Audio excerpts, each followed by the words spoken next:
Hello दोस्तों, मैं Thakur module 4 में आपका स्वागत है। यहाँ पर आपको बताया जाएगा कि लीगल डॉक्यूमेंट कैसे चेक करें। सब कुछ कहीं सही दिखता नहीं, मतलब पेपर पे सब देखना है। भरोसा किया कि डूबे।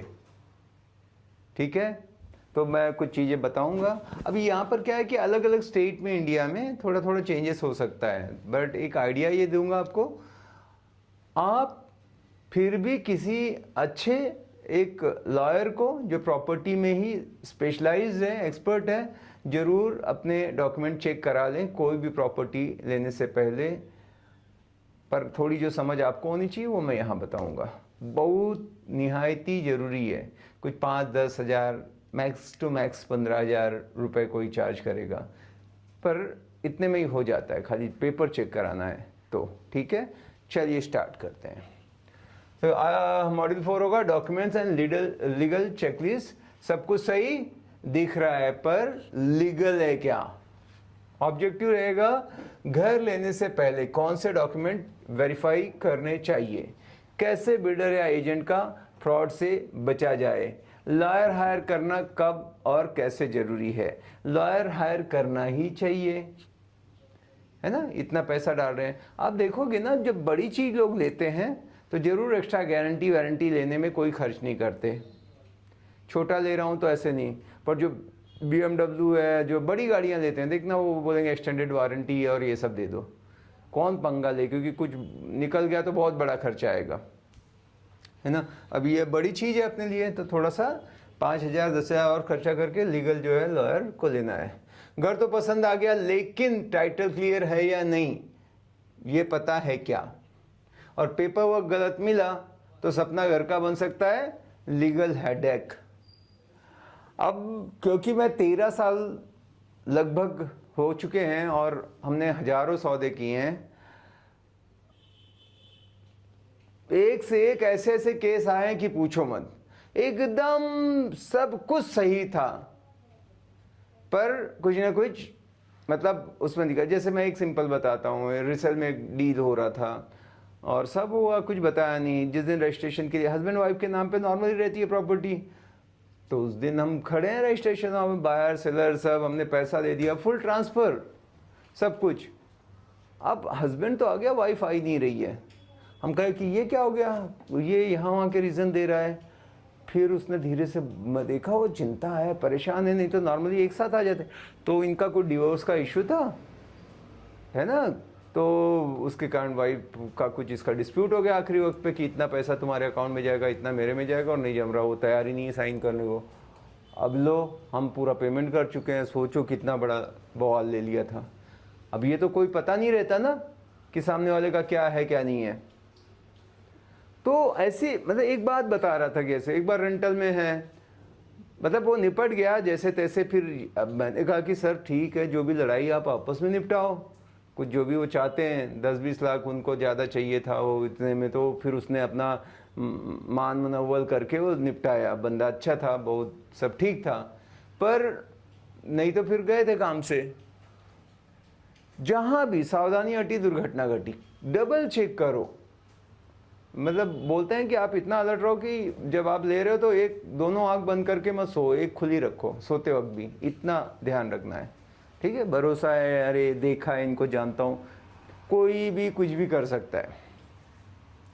अभी जैसे और एक मैं बताता हूँ, जस्ट छोटी छोटी स्टोरी हैं। एक को रेंट पे देना था, ठीक है? ये क्या आ जाता है बीच बीच में, सॉरी डिजिटल बोर्ड है। तो आया उसको किराए पे लेने के लिए, बड़ा एक बंगला था, हमने देना था, आर्मी ऑफिसर थे, मैं भी आर्मी से रिटायर्ड हूँ, तो हमारी अच्छी जमती थी। और कुछ 1.5 लाख करीब रेंट था। ये पहले की बात है, 10 साल हो चुके होंगे। तो थोड़ा बहुत नेगोशिएट करके हमको भी 1.25 लाख में देना था, 1.5 लाख कोट कर रहे थे। एक आता है, देखता है और बोलता है ठीक है, पसंद आ गया, और फाइनल करने लगता है।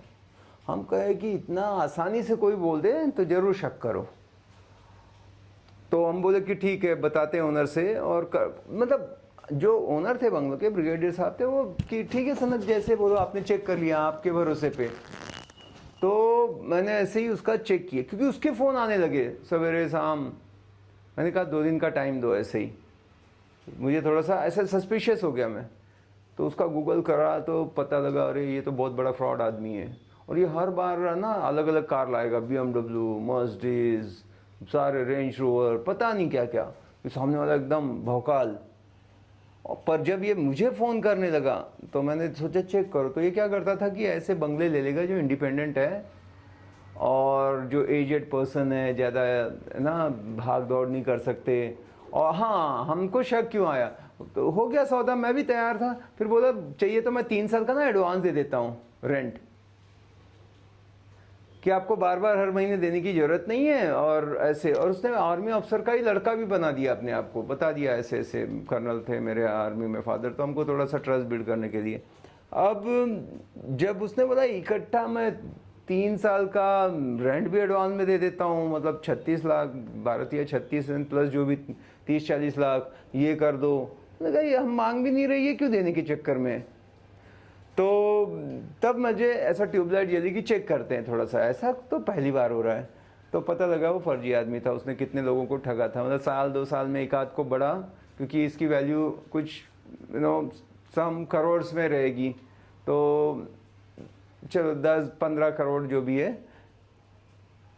अब वो क्या करेगा, ये ले लेगा, रेंट दे देगा 3 साल 5 साल का, उसके बाद दोस्तों को बुलाएगा, पार्टी शार्टी करेगा। मैंने गूगल पे ही जब देखा था उसके बारे में, और बताएगा कि मैंने बाय कर लिया है, कोई पेपर थोड़ी ना पूछता है।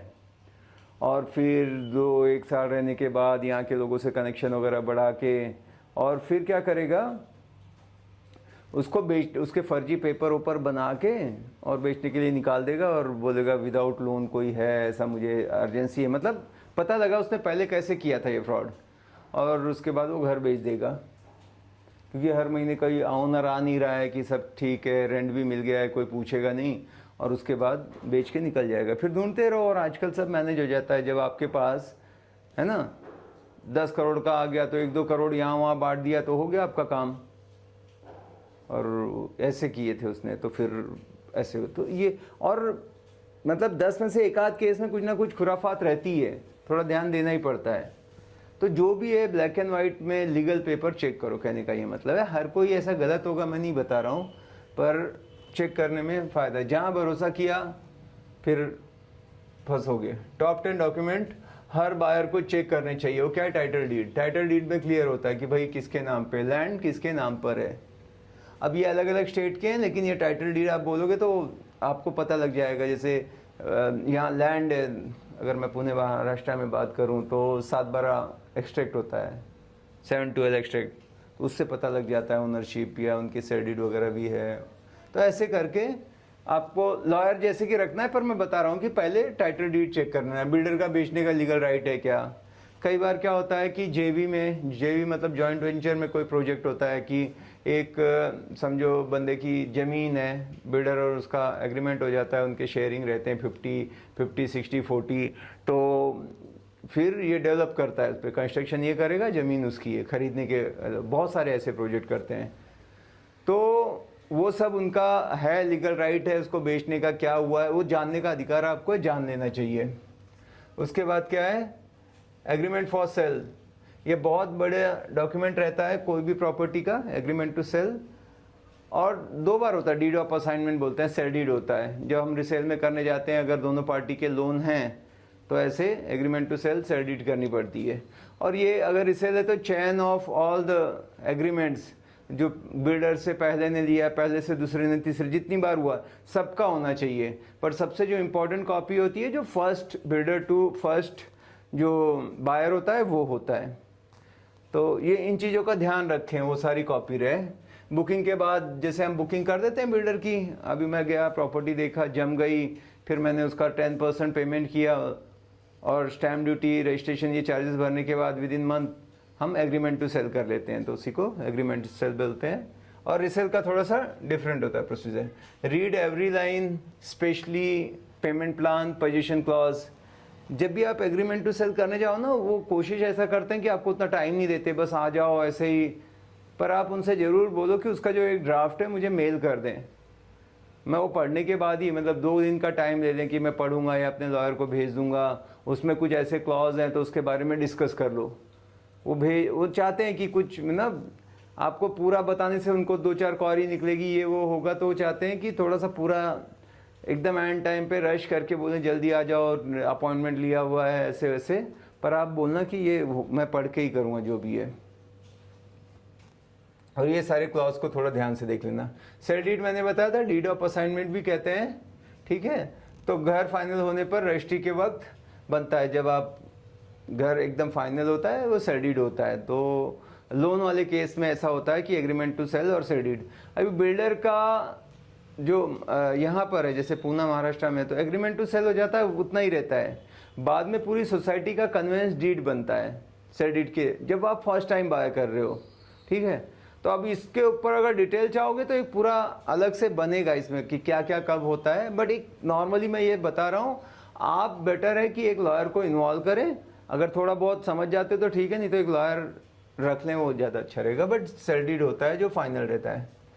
घर फाइनल होने पर रजिस्ट्री के वक्त बनता है। ऑफिशियल ओनरशिप ट्रांसफ़र यहीं होता है, ठीक है। उसके बाद ऑक्यूपेंसी सर्टिफिकेट कंस्ट्रक्शन कंप्लीट होने के बाद मिलता है। ओसी या कंप्लीशन सर्टिफिकेट भी बोलते हैं, कहीं कहीं जगह 2 होता है। तो ये बहुत ज़रूरी पेपर होता है कि ये घर का प्रॉपर जैसे प्लान सैंक्शन था उस हिसाब से कंस्ट्रक्शन हुआ है और रहने लायक है। ऑक्यूपेंसी सर्टिफिकेट है ये। बिना इसके पोजीशन दे रहा है तो वो गलत हो रहा है ना। वो सारे वो आके उनकी टीम चेक करती है कि सब चीज़ ओके है, जो भी सेफ्टी सिक्योरिटी बाकी चीज़ें हैं, तभी वो मिलता है completion occupancy certificate. Construction complete होने के बाद मिलता है। विदाउट ओसी इलीगल पोजीशन है। अगर कोई बिना ओसी के कोई चीज़ दे रहा है तो समझो कुछ तो गड़बड़ है। कभी कभी ऐसा होता है कि जैसे बिल्डर को एफएसआई होता है, अगर वो एफएसआई से ज़्यादा मतलब 4 फ्लोर का मिला था उसको प्लान सेंक्शन, और इसने क्या किया 2 फ्लोर ऊपर मार दिया विदाउट प्लान सेंक्शन, तो उसको कंप्लीशन या ऑक्यूपेंसी सर्टिफिकेट नहीं मिलेगा। वो घर आप लोगे तो फंस जाओगे, क्योंकि वो लीगल है ही नहीं, वो इलीगल कंस्ट्रक्शन है। उसने एक्स्ट्रा मार दिया अपने मन से। बड़े बिल्डर नहीं करते हैं, बट छोटे मोटे ऐसे कर देते हैं, और वो कम रेट में भी बेच देते हैं, क्योंकि उनका तो उसमें क्या जाता है, समझ रहे हो। एफएसआई मतलब फ्लोर स्पेस इंडेक्स होता है, तो ये ऐसे भी होता है। तो आप ऑक्यूपेंसी सर्टिफिकेट की जरूर बात करें। बट ये जब इनिशियली बुकिंग करने जा रहे हो तो नहीं होगा, ये तो कंप्लीशन के बाद आता है ऑक्यूपेंसी, जैसे रिसेल में हो रहा है। अब मैं आपको और एक यहाँ पे टिप दे दूंगा अपनी तरफ से कि जब भी आप कोई प्रॉपर्टी लें, एक चीज़ समझिए, एक तो लॉयर को इन्वॉल्व करेंगे हम प्रॉपर्टी के लिए, दूसरा बैंक लोन ले लें। जो प्रॉपर्टी पे बैंक लोन नहीं दे रहा, नेशनलाइज बैंक, हाँ, जैसे एसबीआई हुआ, एचडीएफसी, आईसीआईसीआई या जो भी है बड़े बैंक जो हैं, तो समझना वो प्रॉपर्टी लेना ही नहीं है। फिर वो सस्ता महंगा क्या, मुझे लेने देना नहीं। भले मेरे पास 50 लाख की प्रॉपर्टी थी मेरे, या जो भी है, मैं कम पैसे ऐसे बताता हूँ बता ये, पर मेरे पास है, तब भी आप 10 लाख का लोन ले लो, 6 महीने 3 महीने में भर दो। लेकिन उससे क्या होगा, आपके पूरे पेपर की जो फाइल है वो रेडी हो जाएगी। सारे documents, commencement certificate, completion certificate, property tax, MSEB का, एनए सर्टिफिकेट, डॉक्यूमेंट जो भी है, सब कुछ मतलब हो जाएगा। सोसाइटी एनओसी, तो दुनिया भर के पेपर रहते हैं। तो वो बेटर है कि लोन जरूर आप ले लें, थोड़ा सा भले ले लें, पर ले लें। बाद में डाउन पेमेंट लेना रिस्की रहता है। अगर बहुत ही सेफ एंड सिक्योर लग रहा है तो अलग बात है, भर दो ना उसको, पर पेपर आपके सही कर लो। तो विदाउट ओसी, ओसी मतलब ऑक्यूपेंसी सर्टिफिकेट इलीगल है पोजीशन। कंप्लीशन सर्टिफिकेट, ये दोनों एक ही चीज़ है। मतलब यहाँ तो ऐसा है, अब नॉर्थ में कहीं कहीं मुझे बोलते हैं कि कोई कंप्लीशन सर्टिफिकेट बोलता है या दोनों लगते हैं, पता नहीं, बट यहाँ पर कंप्लीशन सर्टिफिकेट आता है, उसमें पूरा मेंशन रहता है, वो प्रॉपर देते हैं कि ये बिल्डिंग ये फ्लैट नंबर के ऐसा पूरा बना होता है। तो उनसे आप मांग सकते हो। अगेन ये रिसेल में काम आएगा, क्योंकि ये कंप्लीट होने के बाद मिलता है। जब बिल्डर से फर्स्ट बुक कर रहे हो तब ये नहीं होता है। लोकल अथॉरिटी सर्टिफाई करती है कि कंस्ट्रक्शन रूल्स के अकॉर्डिंग है। जो वहाँ की कॉरपोरेशन जहाँ से प्लान सैंक्शन हुआ था वो सर्टिफाई करते हैं कि उनका पूरा स्टैंप वगैरह लगा रहता है उस पर। अब ये अलग अलग फ्लैट का नहीं, एक पूरा सर्टिफिकेट आता है, उसमें बहुत सारी ऐसे जो फ्लैट हैं उनके बारे में आ जाता है ये टावर वाइज। अब थोड़ा बहुत अलग हो सकता है अलग अलग स्टेट में, पर ये डॉक्यूमेंट ये जरूर आप मांगना है। रेरा रजिस्ट्रेशन सर्टिफिकेट, ये तो मस्ट है। 2016 के बाद रेरा आ गया था, real estate regulation and development act. तो बिना रेरा वाली प्रॉपर्टी पे तो हम बात ही नहीं कर रहे। बड़े प्लॉट ले रहे हो तो जिसपे रेरा नहीं है, इसका मतलब वो कच्ची ज़मीन है, बस वो फार्मर से ले लिया, अपने हिसाब से उसको कर लिया, लेकिन वो प्लान सैंक्शन या रेरा रजिस्टर्ड नहीं है, तो मुझे नहीं लेना चाहिए। बाद में भी आपको दिक्कत आएगी। रेरा उसी पे मिलेगा जो कलेक्टर एनए, जो एनए हो जाता है नॉन एग्रीकल्चर, और उस पर लोन भी आपको मिल जाएगा। तो वही ज़मीन ले जो या जो घर लें, प्रॉपर्टी लें जो रेरा रजिस्टर्ड है। आपस में जो आप गांव में खेती बाड़ी ले रहे हो उसका अलग सिस्टम रहेगा। मैं ये प्रॉपर्टी जो शहरों में खरीदी जाती है, अब हर एक स्टेट का है ये। तो जैसे महाराष्ट्र का हम करें तो आप रेरा नंबर का वेरिफिकेशन, महारेरा ये उनकी साइट है। सेम यूपी रेरा होगा, कर्नाटक होगा, हर एक का रहता है। और जहाँ पे आपकी सारी जानकारी, आजकल जो भी एडवर्टीजमेंट करते हैं बिल्डर लोग, वो स्कैनर रहता है उनके, वो आप स्कैन करोगे तो उसके बारे में कोई लिटिगेशन चालू है और कुछ है, रहता भी एक दो, बट अभी क्या है, कौन उठ सुट के किया होगा क्या है, तो वो पूरा चेक, आपको सही जानकारी पूरी मिल जाती है रेरा से। क्योंकि उनका अलग से फिर बहुत फास्ट ट्रैक में डिसीजन आते हैं। इनकम्बरेंस सर्टिफिकेट, प्रॉपर्टी पे कोई लोन क्लेम या लीगल केस तो नहीं है, ये सर्टिफिकेट से चेक हो जाता है उस। और नहीं तो बैंक अगर लोन लोगे ना तो टाइटल सर्च रिपोर्ट बनाते हैं, एक लॉयर ही बना के देता है। तो ये बैंक लोन लोगे तो वैल्यूएशन करेंगे, उसका टेक्निकल सर्च करेंगे, उसका लीगल करेंगे, तो वो पूरा सॉलिड एकदम काम हो जाता है। ठीक है, तो ये भी एक है।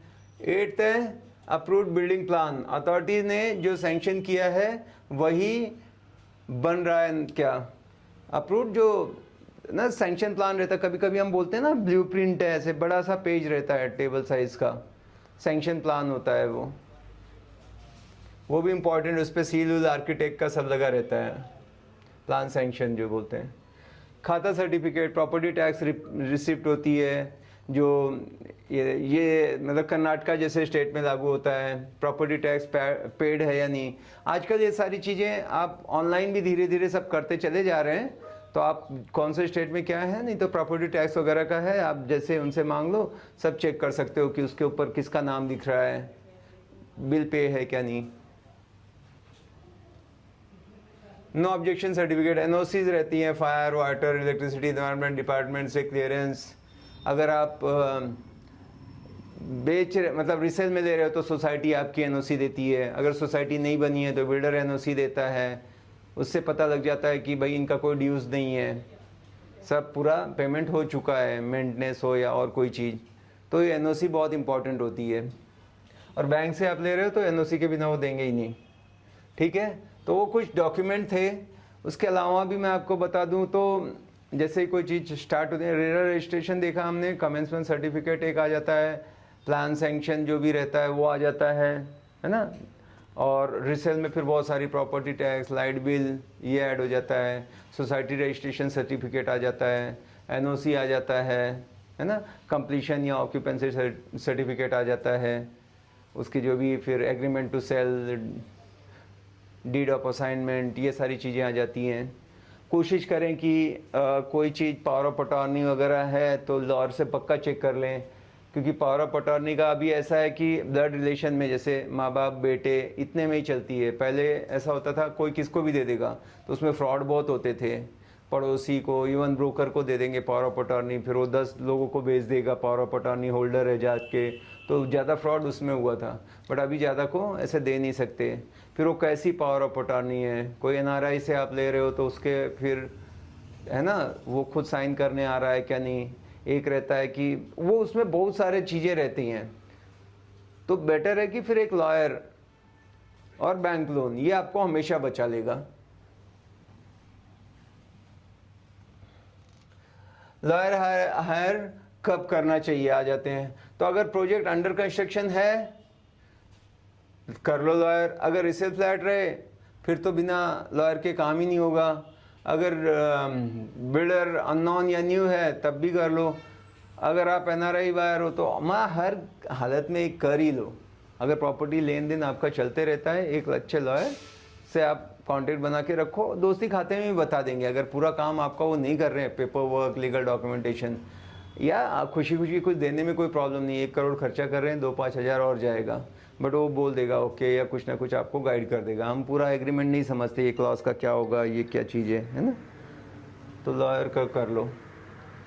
तो लोकल रियल एस्टेट लॉयर को 3 से 10 हज़ार में हायर करके डॉक्यूमेंट्स वेरीफाई करा सकते हो। थोड़ा ज़्यादा कम हो जाए चलेगा, लेकिन कराना ज़रूरी है। Part 3, common fraud and red flags. अगर ऐसा होता है तो जैसे ऑक्यूपेंसी सर्टिफिकेट या कंप्लीट सर्टिफिकेट अभी बन रहा है, तो बन जाने के बाद ही लो। बन रहा है तो क्या मतलब है, सर रजिस्ट्री बाद में कर लेंगे, अभी सब कर लो, वो तो बहुत ही रिस्की है। ऐसा कैसे कि पेमेंट पूरा ले लिया, रजिस्ट्री बाद में करेंगे। अभी जैसे कि यहाँ फ्रॉड कैसे चल रहे हैं, अब यहाँ पे ना जो छोटे छोटे स्मॉल पीसेस है लैंड के, उसकी रजिस्ट्री बंद है, तो लोग क्या करते हैं कि पावर ऑफ अटॉर्नी दे देते हैं और एमओयू बना लेते हैं, जो स्टैम्प पेपर पे ना उसी पे चालू हो जाता है। अब इसका कोई वैल्यू ही नहीं है, असली ओनर दूसरा रहता है, फिर वो 3-4 लोगों को बेच देते हैं, जो ज़मीन के माफिया है ना, देखते हैं अनअटेंडेड ज़मीन है। तो अभी मैं गया था ऐसे ही, एक एयरफोर्स के रिटायर्ड ऑफिसर थे, वो पुराने मेरे साथ बिज़नेस कर रहे थे, तो उन्होंने बोला कि सनत मुझे ज़मीन बेचनी, काफ़ी पुराने हो गए हैं एज में, अभी क्या करना रख के। तो मैंने पूछा गया, जब उनके ज़मीन पे गया तो देखा किसी और ने बोर्ड लगा रखा है। अरे हम बोले कि ये क्या है गड़बड़, इनको पता ही नहीं। फिर ये गए देखने, तो बोले ये तो हो ही नहीं सकता। फिर चेक किया और उसने बाकायदा अपना नंबर तक दे रखा है। तो ये लोग ना फर्जी काम करते हैं, कोई लॉयर और पकड़ के ये पूरा रहता है, और ये बहुत मैनेज करना जानते हैं। 4-5 पे करेंगे, एक आध को ये परेशान कर लेते हैं। फिर तब इनकी जान पहचान कहीं निकली, बड़े पुलिस ऑफिसर से, उससे किया, बोर्ड निकलवाया। तो कोई ज़मीन है उसकी प्रॉपर बाउंड्री फेंसिंग लगी होनी चाहिए, मतलब ये सारी चेक कर लो। आज तक मैंने वो ज़मीन नहीं दी, ले लेता, लेकिन मैंने कहा भाई उसने और क्या क्या कांड कर रखे होंगे पता नहीं।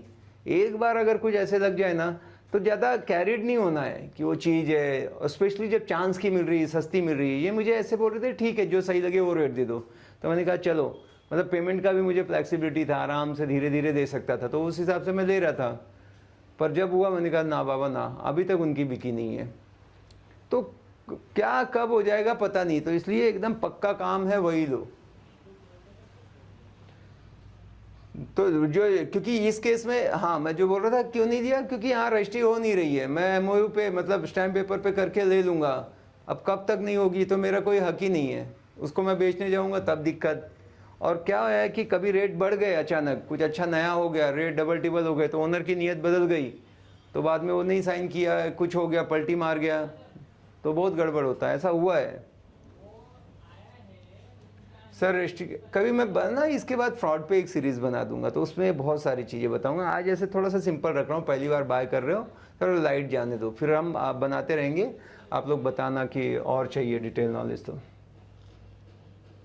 ठीक है सर, बिल्डिंग प्लान चेंज हो गया है, थोड़ा रेड फ्लैग है। ये रिसेल फ्लैट पे थोड़ा डिस्प्यूट था, पर अब क्लियर हो गया। डिस्प्यूट था, क्या था, थोड़ा भी आया वो आपके लिए रेड फ्लैग। बिल्कुल बात ही नहीं करना, बोलना भी नहीं मुँह पे, अच्छा अच्छा थोड़ा सा मेरे को टाइम दो, खसक लो वहाँ से जहाँ डिस्प्यूट है, या ये आना बाकी है, ऐसा हो गया है, पूरी पक्की बात है तभी करना है। और एक बार मेरे साथ हुआ कि भाई बातचीत हुआ जान पहचान में ही, एक घर था, वो एनआरआई थे, तो फिर उन्होंने बेचा, तो हमने बस मान लिया। उन्होंने जेरॉक्स कॉपी भी भेज दी चेक करने के लिए ना डॉक्यूमेंट। अब उनके वो इंडिया से वहाँ गए थे 30 साल पहले जो भी है, तो ओरिजिनल पेपर ही गुम थे। हमने उस बेसिस पे पूरा पेमेंट कर दिया। उन्होंने बोला पेमेंट करोगे तब तो मैं आऊँगा, यूएस से टिकट लेंगे, फ़्लाइट बुक करेंगे। तो हमने पूरा पेमेंट वेमेंट कर दिया, साइन करने आए, साइन वाइन हो गई, तो बोला पेपर ही नहीं ओरिजिनल, जो था लेके आए वो भी जेरॉक्स कॉपी था। बड़ा लफड़ा हुआ फिर। पर उन्होंने वो 10 को बेचा नहीं था, उनके नाम पे जब देखा तो ज़मीन के 7-12 वगैरह निकल आए, तो बच गए। लेकिन जो सर्डिड हुआ था वो उसकी कॉपी मिसिंग है। ऐसे बहुत सारी चीज़ें हो जाती है, तो बेटर है। इतना बड़ा झटका लगता है ना वो टाइम पे कि अरे बाप रे अब क्या होगा, और वो सौदे को मतलब फिर बहुत आप बताएंगे तो आप बोलोगे क्या क्या है, तो आप एकदम जो क्लियर है लो, नहीं तो नेक्स्ट। भाग नहीं रहा है दुनिया में कोई चीज़, पैसा है तो सब मिलता रहेगा। रियल स्टोरी, गुड़गांव में एक बायर ने 25 लाख किया रिसेल फ्लैट के लिए। रजिस्ट्री होने के बाद पता चला कि सेलर के against loan default case pending था। मतलब उसने ईएमआई भरी नहीं थी। हमने भी एक ऐसा सौदा किया, उसमें ये था 1.5 करोड़ का प्रॉपर्टी था और बेचने गए तो बैंक से क्या करते हैं, जब लोन चल रहा है तो उनका फोरक्लोजर लेटर मांगते हैं, ठीक है, कि फोरक्लोजर लेटर में आउटस्टैंडिंग अमाउंट क्या है वो दे दो, और डॉक्यूमेंट हेल्ड विद बैंकर, क्योंकि वो ओरिजिनल पेपर सब बैंक के पास रहते हैं तो दिखा नहीं पाता है रिसेल में, तो वो बैंक दे नहीं रहा है। तो हमने बोला कि चलो चेक करते हैं क्या, तो उनका रीज़न ये है कि इसने ईएमआई भरी नहीं है, तो 1.5 करोड़ का तो सौदा हो रहा है, हाँ, पर उसका लोन जो है 1.75 है। तो बोल रहा पहले तुम लोग सौदा इतने का कर रहे हो, ऊपर का पैसा कहाँ से मुझे आएगा, मतलब मैं 1.5 करोड़ दे रहा हूँ उसको, 25 और उसको जेब से डालने हैं। ऐसे 2 बार हो चुका है। कभी कभी दिखते हैं बड़ी गाड़ी है, एक और सौदे में इतना उसका 4.5 करोड़ का प्रॉपर्टी था, बहुत बड़ा बिजनेस, मतलब क्या बताऊं उसके बारे में, और पूरा पेपर हम आगे भरोसे पे चले गए, बाद में उसका पेमेंट का ऐसे इशू निकला, फिर वो टोकन ही दे, फिर लीगल, फिर ये नोटिस, ये लॉयर ने उसको, पर ये बायर भी फाइटर था, उसकी भी अच्छी पहचान थी, क्योंकि उनका वो काम ही था सबसे टोकन लेते रहो फिर घुमाते रहो, वो पैसा यूज तो हो रहा है ना। और उसने शर्त रखी थी 25 लाख टोकन अमाउंट, 25 लाख वो 6 महीने तक घुमाते रहा, आज पेपर दे रहा है, ऐसा ऐसा, उसका फायदा है ना, और ये आगे पैसा घुमा सकता है। ज्वेलर लोग हैं इंटरेस्ट पे, पता नहीं क्या था, पर बहुत इशू आया, तो ऐसे बहुत चेक कर लो। तो ये रियल स्टोरी का एक पार्ट बताया था। अच्छा, पार्ट 4, बिल्डर से कैसे डॉक्यूमेंट मांगना है। तो ठीक है, उससे ऐसा नहीं कि नहीं ये सब बहुत फ्रॉड होता है, पोलाइट लैंग्वेज में जाके बोलो एक सॉफ्ट कॉपी दे दो, मेरे को थोड़ा सा अपने लॉयर को दिखाना है, बिना मैं उससे चेक करा के कोई डिसीजन नहीं लेता। क्या प्रॉब्लम है, उसको देना चाहिए सॉफ्ट कॉपी, वो देगा। नहीं दे रहा है, बोलेगा ठीक है, वो ऐसा बोलेगा ये तो हम दे नहीं सकते, हमारा ऑफिशियल है, ऐसा ऐसा, बोला ठीक है यार, ये है तभी होगा बस। तो वही यहाँ पर है कि पार्ट 4 में, sir I need soft copies of the following documents for legal verification, title deed, OC CC, agreement, रेडर सर्टिफिकेट। अगर बिल्डर अवॉइड करे या डिले करे तो रेड फ्लैग है। नेक्स्ट, तो कंक्लूजन है कि घर के बेस जो होता है सीमेंट नहीं है, पेपर वर्क होता है, पेपर जो लीगल है। एक गलत डॉक्यूमेंट सालों का केस, घूमते रहो, और एक राइट लॉयर सालों का पीस। एक गलत मतलब जो डॉक्यूमेंट है वो सालों का केस, और एक लॉयर। तो जो भी हो वेरीफाई करो या मत खरीदो। ये मैंने बताया जो पूरा अभी लीगल एक बहुत बड़ा प्रोसेस होता है, ये 10% समझो, 20% समझो खाली डॉक्यूमेंट पे। ये फर्स्ट टाइम बायर के लिए बन रहा है ना, डॉक्यूमेंट पे बताएंगे और क्या होता है। तो 2 चीज़ें का जरूर ध्यान रखना, लॉयर रखना जो एक्सपर्ट हो, और दूसरा बैंक लोन ले लो। 80% तो इसमें आपकी सेफ्टी हो जाती है। मिलते हैं अगले मॉड्यूल में, थैंक यू।